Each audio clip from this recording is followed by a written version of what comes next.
ನಾನು ಮಾತಾಡ್ತಕ್ಕಂತಹ ವಿಷಯ ಬಂದು ನೋಡಿ, ಭ್ರಷ್ಟಾಚಾರ ಯಾವ ರೀತಿ ಜಾಸ್ತಿ ಆಗ್ತಿದೆ ಅಂತಂದರೆ ಪ್ರಸ್ತುತ ದಿನಗಳಲ್ಲಿ ನಾವು ನಮ್ಮ ಜನತೆಗಳು ಈ ಥರ ಸೃಷ್ಟಿ ಮಾಡ್ಕೊಂಡಿರುವಂತಹದ್ದು ಅಂತ ಹೇಳಿದ್ರು ತಪ್ಪಾಗಲ್ಲ ಇದು.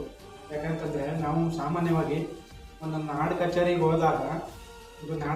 ಹೋದಾಗ ಅಲ್ಲಿ ನಾವು ಯಾವ ರೀತಿ ಏನೇನು ಸೌಲಭ್ಯಗಳಿದ್ದಾವೆ, ಯಾವ ರೀತಿ ಕೆಲಸ ನಡೀತಿದ್ದಾವೆ, ಯಾವ ರೀತಿ ಕೆಲಸ ಮಾಡಿಸ್ಬೇಕು ಅನ್ನೋ ಉದ್ದೇಶಗಳು ಮತ್ತು ಕೆಲಸ ಕಾರ್ಯಗಳು ಸರಿಯಾದ ರೀತಿಯಲ್ಲಿ ನಮ್ಮಗಳಿಗೆ ಗೊತ್ತಿಲ್ಲ. ಆದರೆ ನಾವುಗಳಾದಂಥವ್ರು ರೈತರು ಏನು ಮಾಡ್ತಾರೆ ಅಂತಂದರೆ, ತಮ್ಮ ಕೆಲಸ ಆಗಲಿ ಅಂತ ನಮ್ಮ ಉದ್ದೇಶಕ್ಕೆ ಅವರು ಏನೋ ಕೇಳ್ತಾರೆ, ಏನೋ ವಿಚಾರಿಸ್ತಾರೆ. ಅಲ್ಲಿ ಎಷ್ಟಾಗುತ್ತೆ ಅರ್ಜಿ ಚಾರ್ಜು, ಒಂದು ಅರ್ಜಿ ಹಾಕ್ಬೇಕಾಗುತ್ತೆ, ಯಾವುದಾದ್ರೂ ಒಂದು ಅರ್ಜಿ ಹಾಕ್ಬೇಕಾಗುತ್ತೆ, ಅದಕ್ಕೆ ಎಷ್ಟಾಗುತ್ತೆ ಚಾರ್ಜು ಅನ್ನೋ ಮನೋಭಾವನೆಯಿಂದ ಕೇಳ್ತೇನೆ. ಅವ್ರು ಎಷ್ಟು ಕೇಳ್ತಾರೆ ಅಷ್ಟನ್ನು ಕೊಟ್ಬಿಟ್ಟು ಬಂದ್ಬಿಡ್ತಾರೆ. ಮತ್ತು ಅದು ಕೆಲಸ ಆಗಲಿಲ್ಲ ಅಂತಂದಾಗ ಮಾತ್ರ ಅದ್ರಲ್ಲಿ ಆ ಕಡೆ ಗಮನ ಕೊಡ್ತಾರೆ. ಅವಾಗ ಕೇಳಿದಾಗ ಅವನು ಹೇಳ್ತಾನೆ, ಇನ್ನೂ 2 ದಿನ ಆಗುತ್ತೆ, ಇನ್ನೂ 1 ದಿನ ಆಗುತ್ತೆ, ಎಷ್ಟು ದಿನ ಅವಧಿ ಇದೆ ಆ ಕೆಲಸದಲ್ಲಿ ಅನ್ನೋ ಮನೋಭಾವನೆಗಳನ್ನ ತಿಳ್ಕೊಂಡಿಲ್ಲ ಸರಿಯಾದ ರೀತಿಲಿ. ಹೀಗೇ ತಾಲೂಕಾ ಕಚೇರಿಗಳಲ್ಲೂ ಕೂಡ ಸರಿಯಾದ ರೀತಿಲಿ ಕೆಲಸಗಳು ಇತ್ತೀಚಿನ ದಿನಗಳಲ್ಲಿ ನಡೀತಾ ಇಲ್ಲ. ಯಾಕೆ ಅಂತಂದರೆ, ಇವತ್ತು ನಾನೇ ಖುದ್ದಾಗಿ ಹೋಗಿದ್ದೆ, ಒಂದು EC ತಗೋಬೇಕಿತ್ತು ಜಮೀನಿಂದು. ಒಂದು ECಗೆ ಎಷ್ಟು ಗೌರ್ಮೆಂಟ್ ಫೀಸು ಅಂತ ನಾನು ಖುದ್ದಾಗಿ ಕೇಳಿದೆ. ಅದಕ್ಕೆ ಅವರು ಹೇಳಿದ್ರು 250 ರೂಪಾಯಿ 350 ರೂಪಾಯಿ ಆಗುತ್ತೆ ಅಂತ ಹೇಳಿದ್ರು.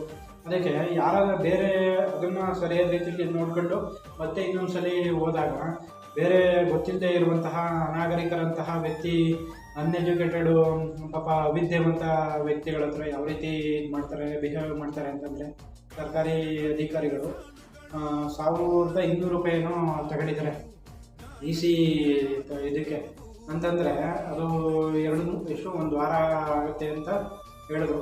ಅದರಲ್ಲೂ ಎರಡು ದಿನಕ್ಕೆ ಕೊಡ್ತೀನಿ, 1200 ರೂಪಾಯಿ ಕೊಡಿ ಅಂತ ಈಸ್ಕೊಂಡಿರೋಂಥ ವ್ಯಕ್ತಿಗಳು ತುಂಬ ಜನ ಇದ್ದಾರೆ.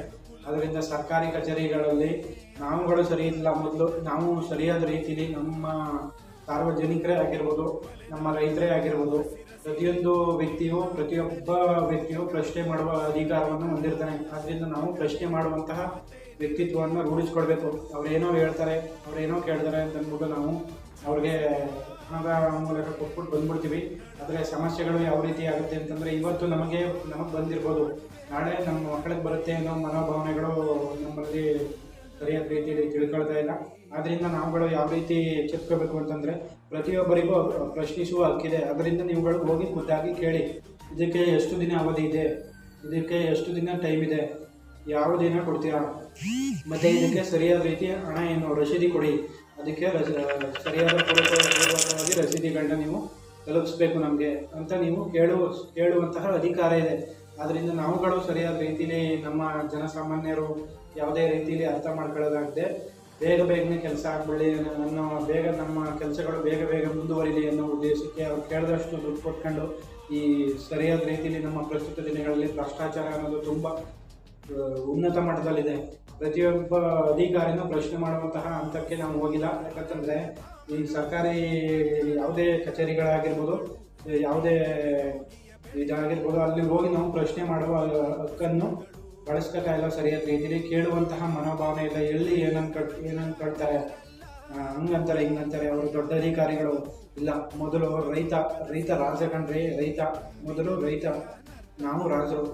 ನಮ್ಮ ಕೆಳಗಡೆ ನಾವು ಆಯ್ಕೆ ಮಾಡಿ ಕಳಿಸಿರುವಂತಹ ವ್ಯಕ್ತಿಗಳು ಮಂತ್ರಿಗಳು. ಅದರಿಂದ ನಮಗೆ ಎಲ್ಲರನ್ನೂ ಪ್ರಶ್ನಿಸುವ ಅಧಿಕಾರವಿದೆ. ಸಾಮಾನ್ಯ ಜನರು ಕೂಡ ಪ್ರಶ್ನೆ ಮಾಡುವಂತಹ ಅಧಿಕಾರವನ್ನು ಹೊಂದಿದ್ದೀವಿ ನಾವು. ಅದರಿಂದ ನಮ್ಮಲ್ಲೇ ನಾವು ಸರಿಯಾದ ರೀತಿಯಲ್ಲಿ ತಿಳ್ಕೊಳ್ದೇನೆ ಪ್ರಶ್ನೆ ಮಾಡುವ ಹಕ್ಕನ್ನೇ ಕಳೆದುಕೊಳ್ತೀವಿ ಅಂತಂದರೆ, ಈಗ ರೀತಿ ಭ್ರಷ್ಟಾಚಾರಗಳಾಗದೆ, ಮೋಸಗಳಾಗದೆ, ಸಮಸ್ಯೆಗಳಾಗದೆ ಇದ್ದೇ ಇರ್ತವೆ. ಆದ್ದರಿಂದ ನಾನು ಹೇಳುವಂತಹ ಉದ್ದೇಶ ಯಾವ ರೀತಿ ಅಂತಂದರೆ, ತುಂಬ ಪಾಪ ಅನ್ಎಜುಕೇಟೆಡು ಜನಗಳಿಗೆಲ್ಲ ಎಲ್ಲ ರೀತಿಯಲ್ಲೂ ತೊಂದರೆಗಳಾಗ್ತಾ ಇದ್ದಾವೆ ಪ್ರಸ್ತುತ ದಿನಗಳಲ್ಲಿ. ಯಾರೂ ಸಹ ಬಗೆಹರಿಸುವಂತಹ ನಿಟ್ಟಿನಲ್ಲಿ ಸರಿಯಾದ ಕ್ರಮಗಳನ್ನ ಕೈಗೊಳ್ತಾ ಇಲ್ಲ. ನಾವೇ ಆಗಿರ್ಬೋದು, ಇಲ್ಲ ನಮಗೆ ಗೊತ್ತಿರೋರು ಆಗಿರ್ಬೋದು. ಪಾಪ ವಯಸ್ಸಾಗಿರೋರು ಎಷ್ಟು ಜನ ತಾಲೂಕು ಆಫೀಸಲ್ಲಿ ಬಂದು ನಿಂತ್ಕೊಳ್ತಾರೆ ಅಂತಂದರೆ, ಅವ್ರಿಗೆ ಸರಿಯಾದ ರೀತಿಯಲ್ಲಿ ವ್ಯವಸ್ಥೆಗಳೇ ಇಲ್ಲ ಅಲ್ಲಿ.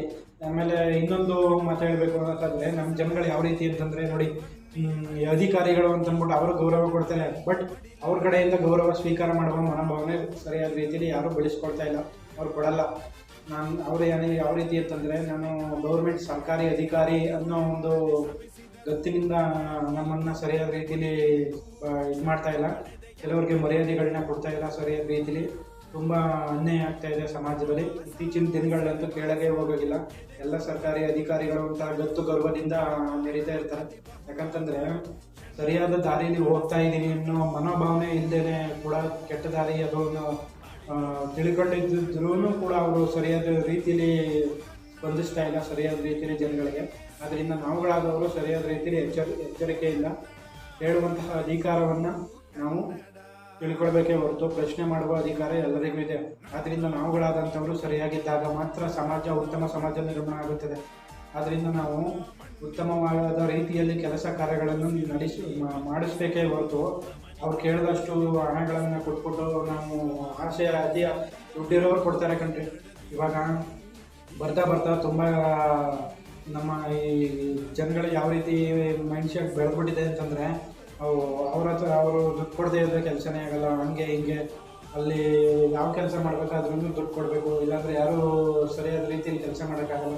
ನಾನು ಮಾಡಿಸಿದ್ದೀನಿ ಕಣ್ರಿ ಸರಿಯಾದ ರೀತಿಯಲ್ಲಿ ಕೆಲಸಗಳನ್ನ. ಗೌರ್ಮೆಂಟ್ ಸರ್ಕಾರಿ ಕಚೇರಿಗಳಲ್ಲಿ ಸರಿಯಾದ ರೀತಿಯಲ್ಲಿ ಕೆಲಸಗಳನ್ನ ನಾನು ಖುದ್ದಾಗಿ ಪ್ರಶ್ನೆ ಮಾಡಿ ಅವರನ್ನು ಯಾವ ರೀತಿ ಇದೆ ಕಾನೂನುಬದ್ಧವಾಗಿ ಕೇಳುವಂತಹ ಅಧಿಕಾರದಿಂದ ಮಾಡಿಸಿದ್ದೀನಿ. ಆದ್ದರಿಂದ ನೀವುಗಳಾದವರು ಕೂಡ ನೋಡಿ, ನಾನು ಸುಮಾರು ಜನಗಳಿಗೆ ಏನಂತಾರೆ, ಇವ್ನಿಗೆ ಏನು ಬೇಕು, ಇವನಿಗೆ ಮಾಡೋದು ಸರಿಯಾದ ರೀತಿ ಕೆಲಸ ಇಲ್ಲ, ನಮಗೆ ಬೇಗನ ಕೆಲಸಗಳಾಗಲ್ಲ, ಹಣ ಕೊಡಬೇಡಿ ಅಂತ ಹೇಳ್ಬಿಟ್ಟು ಹೊರಟ್ಬಿಡ್ತಾರೆ ಇವ್ರಿಗೇನು ಅಂತ ಇದು ಮಾಡ್ತಾರೆ.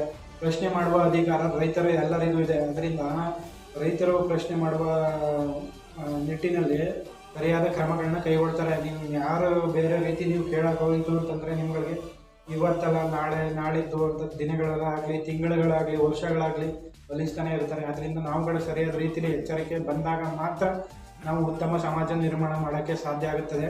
ಆದ್ದರಿಂದ ನಮ್ಮ ಜನಗಳು ಸರಿಯಾದ ರೀತಿಯಲ್ಲಿ ಎಲ್ಲ ಕಾರ್ಯಚಟುವಟಿಕೆಗಳನ್ನು ಬಳಸ್ಕೊಳ್ಬೇಕು. ಆದ್ದರಿಂದ ನೀವು ಸರ್ಕಾರಿ ಕೆಲಸ ಕಾರ್ಯಗಳಲ್ಲಿ ಎಚ್ಚೆತ್ತುಕೊಂಡು ಸರಿಯಾದ ರೀತಿಯಲ್ಲಿ ಬಳಸ್ಕೊಳ್ಳಿ ಅಂತ ನಾನು ಈ ಮಾತನ್ನು ಹೇಳ್ತಾ ಇದ್ದೀನಿ. ಧನ್ಯವಾದಗಳು.